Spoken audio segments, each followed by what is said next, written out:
Hey friends, it's Kate. Welcome back to my channel. I want to talk about the future today, and not in a doomsday kind of way. And interestingly enough, today I was reading my comments and one of my top fans wrote this about me and said, just know you are in my top 3 influencers. Exactly the content I'm looking for. Serious but not morbid depression to the soul, like a straight up political gossip or religious channel. You are refreshing to my brain. I just want to tell you thank you so much for that comment. That means a lot to me. I have been overwhelmed with work lately and doing this and trying to bring you guys content that I think people of my age group, Gen Xers, even people who are older, can actually relate to, because a lot of the stuff nowadays is just mindless chatter and for lack of a better word, just stupid on the internet. It's a lot of stupid stuff. You know, think of the hours you are losing when you're watching a channel that you are not even learning, not even one tidbit of information. You're just literally wasting your time.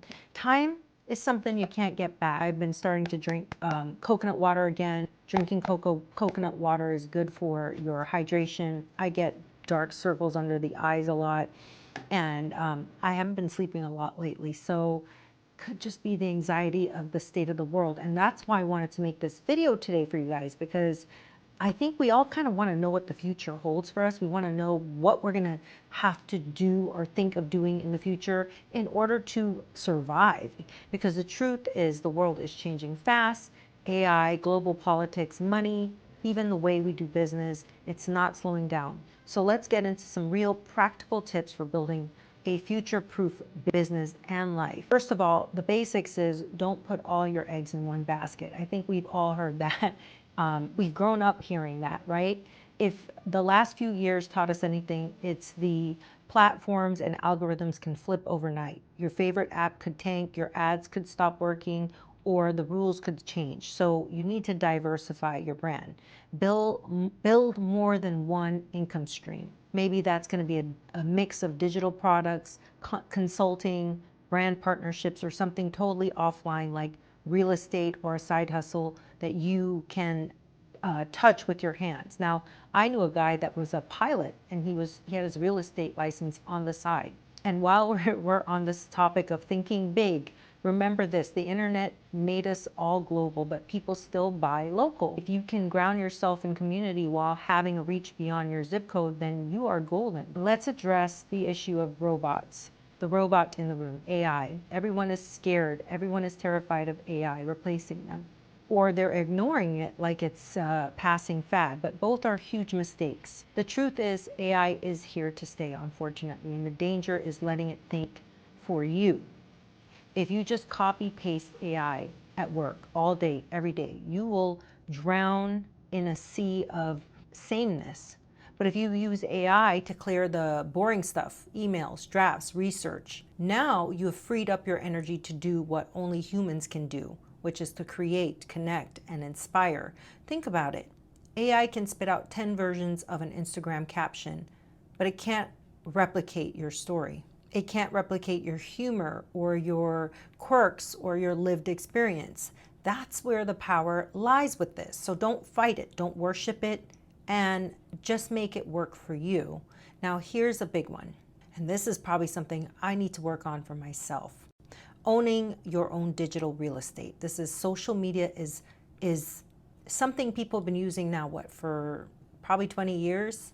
But think of it as borrowed land. One policy change and your reach is gone. This is something I've been talking to my husband about discussing lately, getting a new website. I had to take down my old website because it was mostly based around my matchmaking business, which I had a matchmaking business I was doing for a while, but it became too time consuming, and it's a lot of one-on-one with that, and it's just not something that's feasible, especially if you're trying to make money while you sleep. You know, anything where you have to presently be doing the work or in person is not a business model that's gonna make you a lot of money. You have to think in a mindset of when I am sleeping, this or that is making the money for me. And this is why a lot of people go into digital content creation. But think about it. I still have to be here presently making this content with you. I would still have to show up on TMZ, which I did recently. I did a little commentary for them. And I thought to myself, this is time consuming. I had to wait for a call. I had to be present for Zoom. It's time consuming, but you can think smart and find ways to make money while you sleep. So one of the things social media websites, any app that you use is good at is building their email lists. They're good at building lists. They have all of your information. They have your habits. When we are hitting yes to an app, we don't realize we're giving over a wealth of information and data pertinent to that app. Let's say it's an app about AI decorating your home. Now, a person wanting to sell us anything to do with home decor can just go to that app and say, hey, what information do you have on Kate and what kind of house decor does she like? Because we are going to market that to her. So you have to think like that, building a list, getting those emails, gathering information on people. So again, what does that look like? Building your email list, your website, maybe even your own platform if you can create one. That's the insurance policy against algorithms. Don't sleep on this. Protect your brand, protect your customer data. Trust is going to be currency. Now, let's talk about you. Now, every 3 to 5 years, industries reinvent themselves. You've got to stay learning, take micro courses, explore new platforms, get in the room with people outside of your circle, stay curious. And when you're online, don't just chase followers. Build influence. This is something I've really tried to do. I really don't care about the numbers of my followers. I care about how engaged the people are with me. Be the person that people stop scrolling for. Be memorable, because numbers are empty without trust. There have been ongoing debates about regulation in social media, in AI, in all of these new things that we're having in the world, right? All these new platforms. We're talking about restrictions. We've seen that with TikTok, safeguards for AI, like, think transparency, safety, misinformation, disinformation, all those concerns. But nothing has said they're going to pull the plug on AI. And this is why I said AI isn't going anywhere. If anything, it's getting more features, not less, because people actually want help navigating some of the madness. So as we see from this New York Times articles, it says as companies like Amazon and Microsoft lay off workers and embrace AI, coding tools, computer science graduates say they are struggling to land jobs.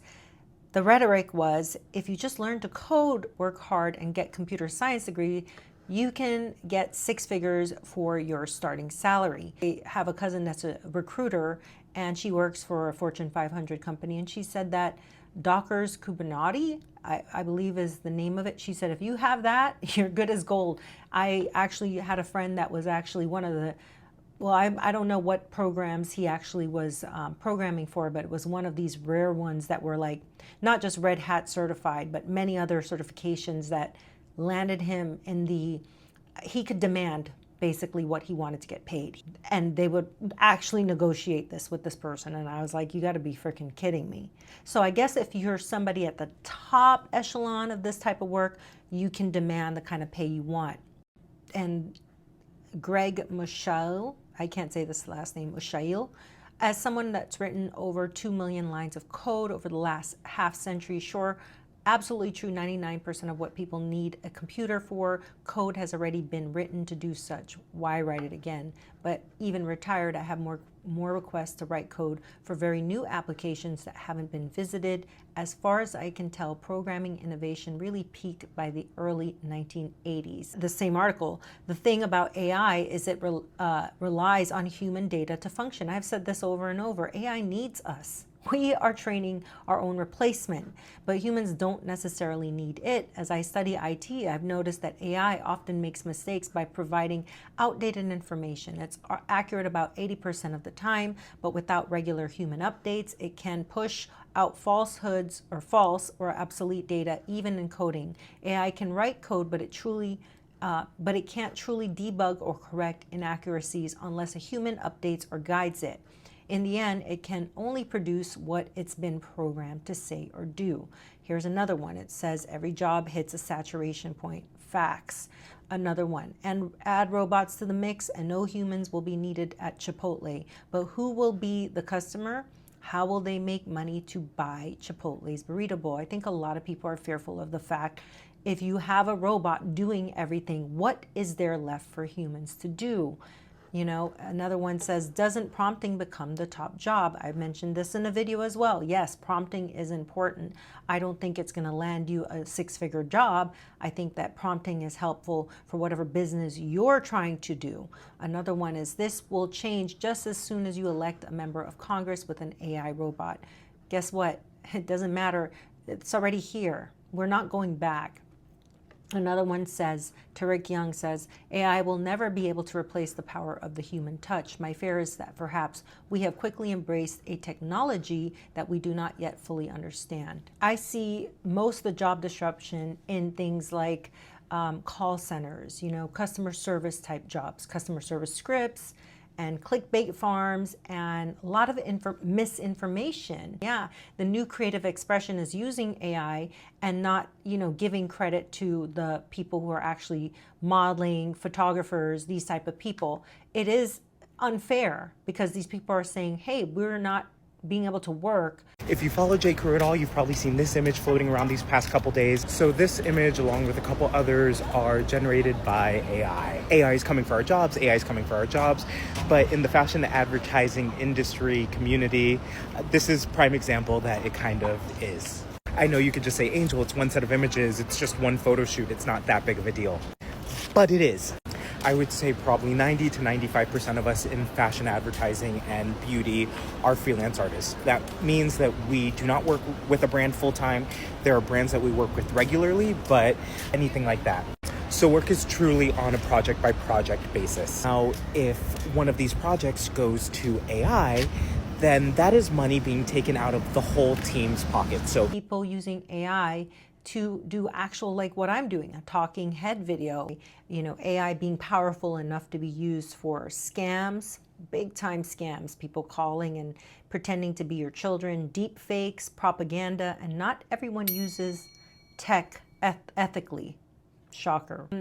Big tech controlling AI equals potential monopoly on truth. Think about who is going to be in control of this AI. You know, they have control of your thought and influence.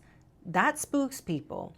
And then the sci-fi panic. Thanks to Hollywood, some fear AI is going to go rogue and become Skynet and start dating their boyfriend, you know, looking at you, that movie Her. Now, let's get real about money. Hype dies fast. Invest in tangibles, things like land, gold, intellectual property. I've seen Whitney Webb, who is a frequent on different podcasts, and she would talk about this. She'd talk about things she's doing to secure herself and make sure she's okay in the future. And I believe one of those things is making sure you own land that's close by water, you're growing vegetables, you're learning how to grow fruits and veg and actually be self-sustaining. Interestingly enough, for me, I don't worry about these problems. I fear that I'm one of those people that believe that if the end times comes and it wants to take me and it's my time to go, well, then it's my time to go. I'm not a doomsday prepper. I wish I was. I wish I was one of those people that would be prepared. But I guarantee you, when the time comes and shit really hits the fan, you'll see how quickly people just go out and they loot the distribution centers, and there's always a distribution center near you.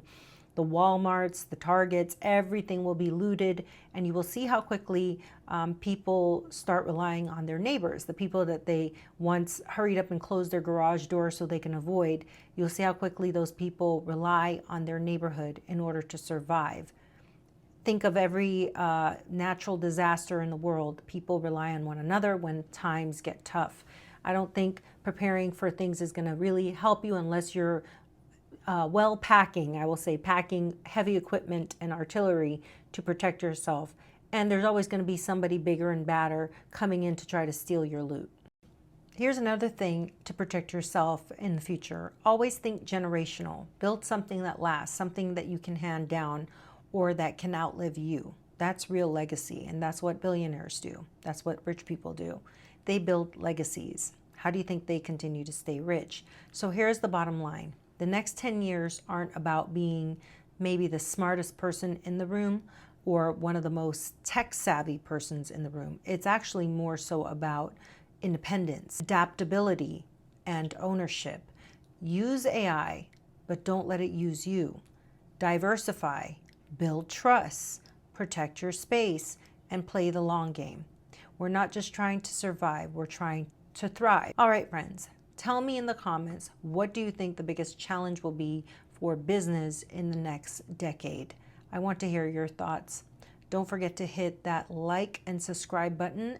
It is something that will truly help me to build my channel and maybe even be able to hire and get somebody to help me create better videos. Have a great day. Think for yourself.